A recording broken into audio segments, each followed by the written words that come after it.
کاش میں دور پیمبر میں اٹھایا جاتا، کاش میں دور پیمبر میں اٹھایا جاتا، باخدا قدموں میں سرکار۔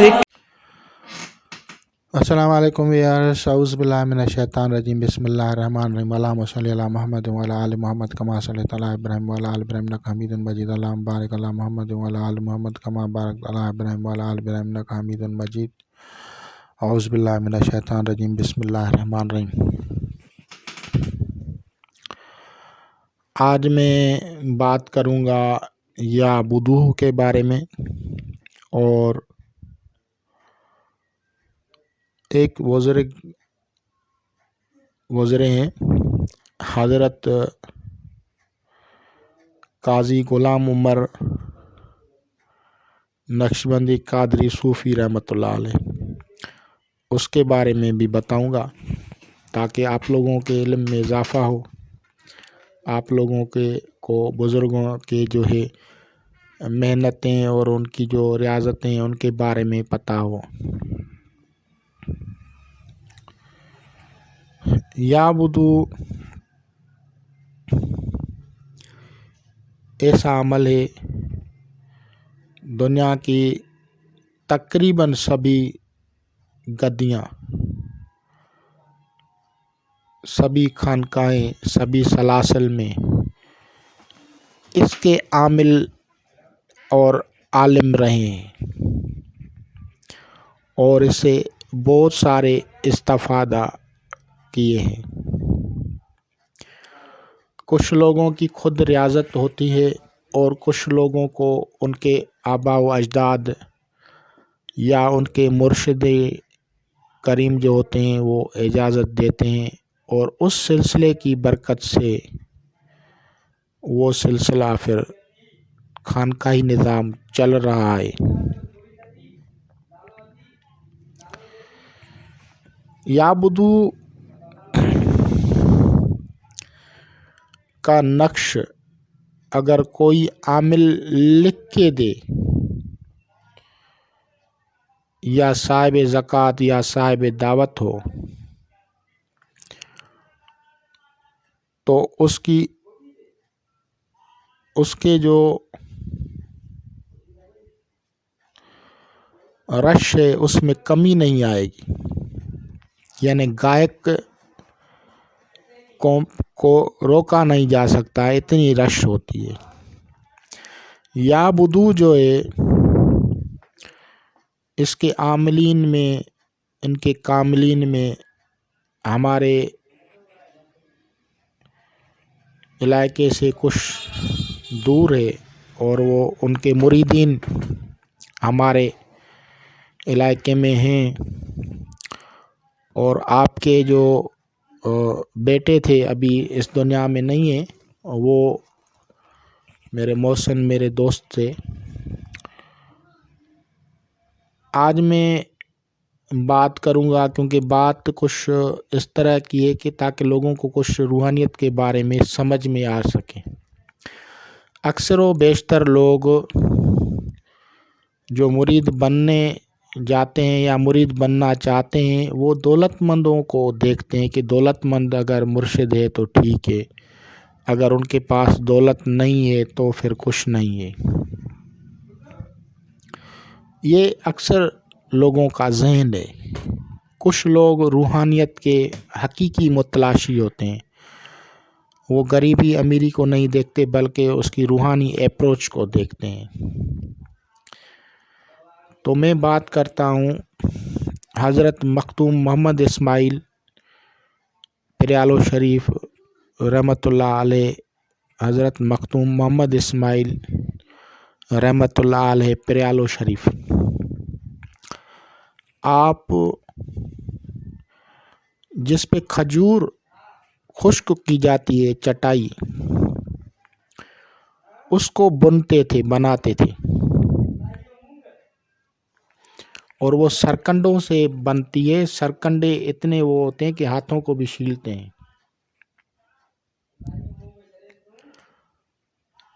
اور اسی اپنی رزق حلال سے مدرسہ بھی چلاتے تھے، تعلیم بھی دیتے تھے، تبلیغ بھی کرتے تھے، اور سلسلہ نقشبندیہ قادریہ میں بہت بڑے درخشاں نشان ہے، درخشاں ستارہ ہے سمجھیں. آپ کی ریاضت اسم اللہ پہ اتنی بڑی ریاضت ہے کہ ہمارے عقل اور فہم سے بالا ہے. آپ صاحب حضوری اولیاء کرام میں ہیں، یعنی وہ جو دربار رسالت مآب صلی اللہ علیہ وسلم میں جاتے تھے.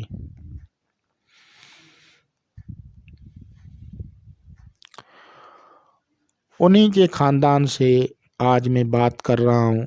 آپ کے سمجھو کزنس جو تھے، کیونکہ آپ کا اصل جو شہر تھا وہ لاڑکانہ کے قریب تھا، کمبر لاڑکانہ شہداد کوٹ. وہاں سے آپ مائیگریٹ کر کے آئے تھے علوم روحانی حاصل کرنے کے لیے حضرت سید جمال الدین شاہ نقشبندی رحمۃ اللہ علیہ کے پاس. اور وہ ان دنوں میں پریالو شریف میں رہتے تھے، اور اس کا بعد میں نام رکھا گیا پریالو، یعنی وہ جگہ جہاں محبت کرنے والا محبوب رہتا ہے. اس لفظ کا مطلب ہے محبوب کا شہر. اور پھر آپ یہاں پہ رہے. آپ کے جو ریلیٹیوز جو کزنس تھے ان میں بھی اولیاء کرام کی بہت بڑی لمبی چوڑی ایک لسٹ ہے، بہت لمبی چوڑی، بہت بزرگ گزرے ہیں. ان میں ایک کا نام ہے حضرت عبداللطیف، قاضی عبداللطیف نقشبندی رحمۃ اللہ علیہ. قاضی یہ لفظ جو ہے یہ قاضی ان کا تخلص ہے، کیونکہ حکمت ان کی طرف، حکمت بعد میں کی تھی، ان کے خاندان میں حکمت چلتی آ رہی تھی، تو اس وجہ سے. اور وہ قاضی بھی تھے، علم بھی قاضی خاندان میں سے بھی تھے، یعنی وہ فیصلے وغیرہ بھی اس دور میں جو کرتے تھے تو ان کو قاضی تخلص ملتا تھا. تو حضرت عبداللطیف، قاضی عبداللطیف رحمۃ اللہ علیہ اپنا منہ ڈھک کے رکھتے تھے، اکثر منہ کو پردے میں رکھتے تھے، صاحب تقویٰ تھے، اور حضوری میں ید طولہ تھے. یعنی آپ کی جو اپروچ تھی نبی پاک صلی اللہ تعالیٰ علیہ وآلہ وسلم کی دربار اقدس میں تھی. آپ کی ظاہراً زندگی میں یہ معاملات تھے کہ دکان سے ادھار لے کے خرچہ چلتا تھا، جب آتا تھا تو دے دیتے تھے، اس طرح سے نظام چلتا تھا. آپ کے فرزند حضرت غلام عمر رحمۃ اللہ علیہ ہوئے. حضرت قاضی غلام عمر رحمۃ اللہ علیہ نے بعد میں اس نے بھی اپنا نام پیدا کیا، بڑی شہرت ہوئی.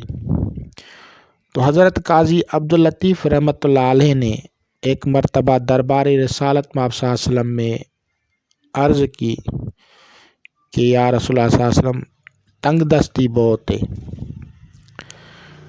تو نبی پاک صلی اللہ علیہ وسلم نے فرمایا کہ اگر تم کہو تو تمہارے در پہ بادشاہی نظام چل جائے گا، یعنی پھر